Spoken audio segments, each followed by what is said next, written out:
What the hell's going on, people? This is Periodic, and you see the title of the video. We are jumping back into Dragonball Z Dokkan Battle in order to discuss something that is going to affect a portion of the community, and a decent sized portion of the community. I think that's involved in this. Less people now because of the closure of Unidokan back in the day, but it seems like Japan Dokkan Battle and, in the same token, Global Dokkan Battle will be going hard on implementing SafetyNet to its full capacity and completely destroying the mod community. Hear my thought.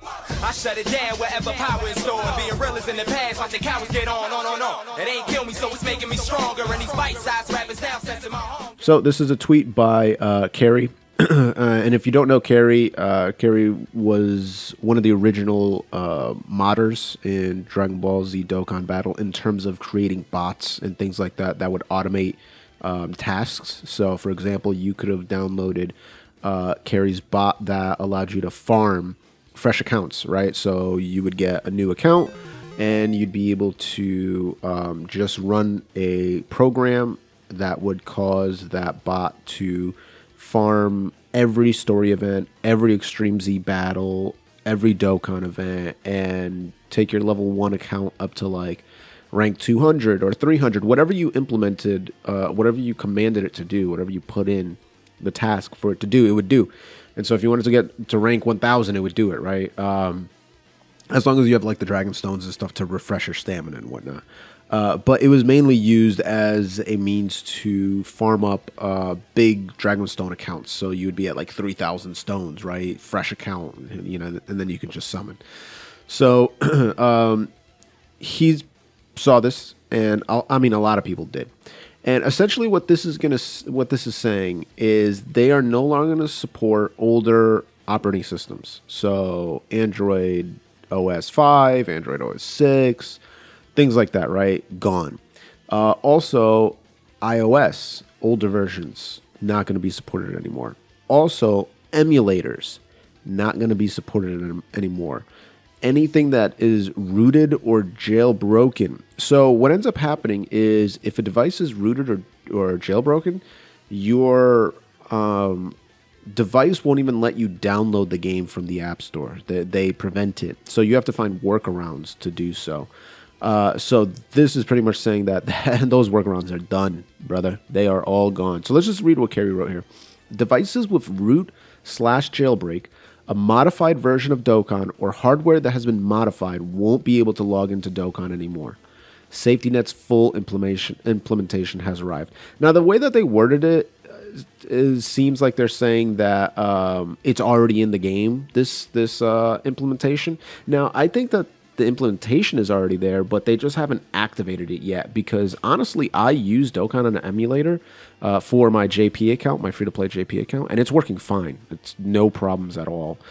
So it looks like, you know, the system is in place, but they just haven't flipped the switch yet. And that was the case with pretty much the majority of SafetyNet and a lot of their tools. And in case you don't know what SafetyNet is, it's pretty much like an anti-cheat software that gets layered over the game. So if you ever played like certain online games, whether it's MMOs or whether it's shooters or anything like that, they usually have anti-cheat software, and most of the time the anti-cheat software works well, right? And it just prevents people from, like, if you're playing like a first-person shooter, from like wall hacking or like, you know, God mode, infinite ammo, you know, stupid crap like that idiots like to do.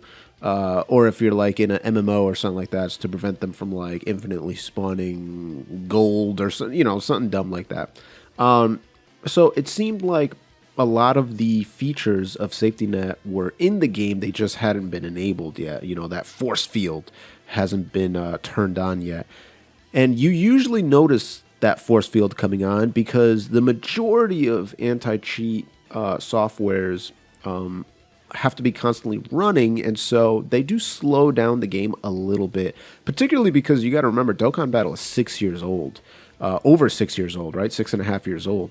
And so it was in development, I mean, who knows, like 2013 maybe, 2014, because it launched in 2015. So it's been around for a long time. The code is old, and that's why the update Z, what was it, Generation Z? No, update Z, whatever the hell, Gen Z, whatever that new update is going to be.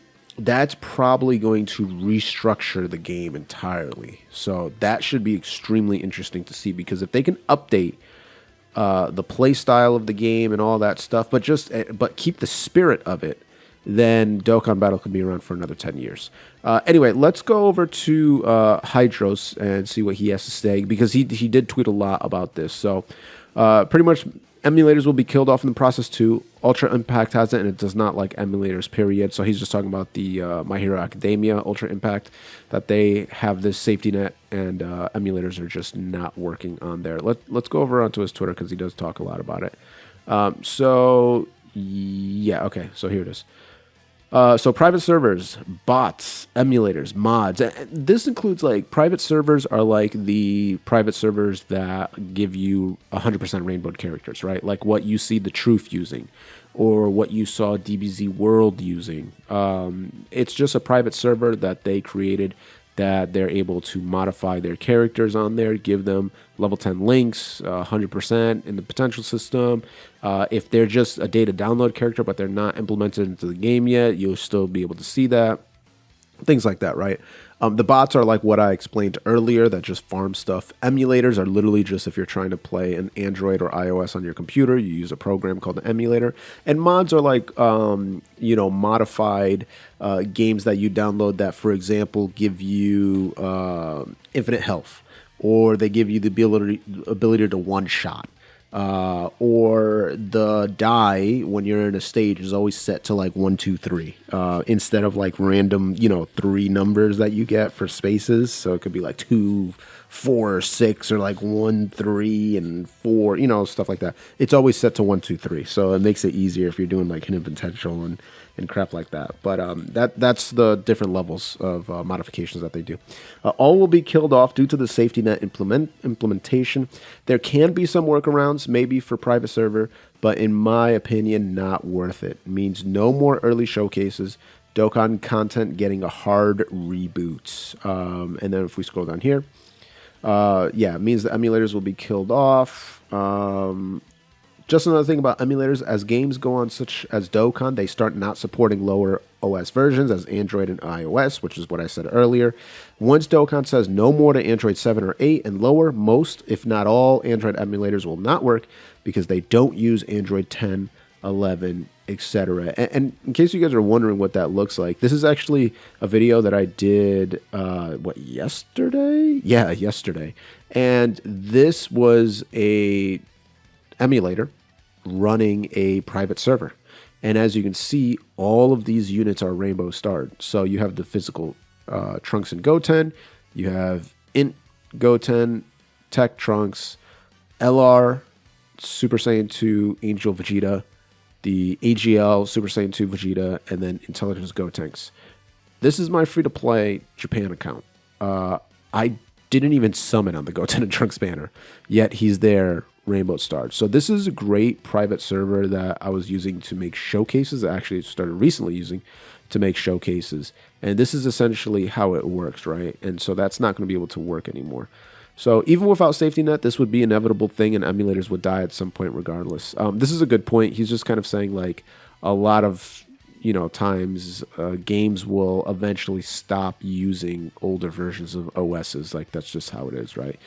Just so people stop asking, QooApp is still safe. So what QooApp is, it's literally another Play Store, another app store where you can download programs, you can download games, you can download applications, and you're getting the official game. So for example, if you want to download Dokkan Battle and for whatever reason your Apple ID isn't working, you can go to QooApp and download the app straight to your phone. Same thing with Android. Your Google account isn't working, so you can't access the Play Store.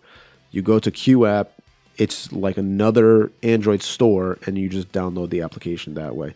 So that is always going to be safe because QooApp does not provide modified, emulated, or botted programs. They don't do any kind of that, in regards for games. You're just downloading the official game.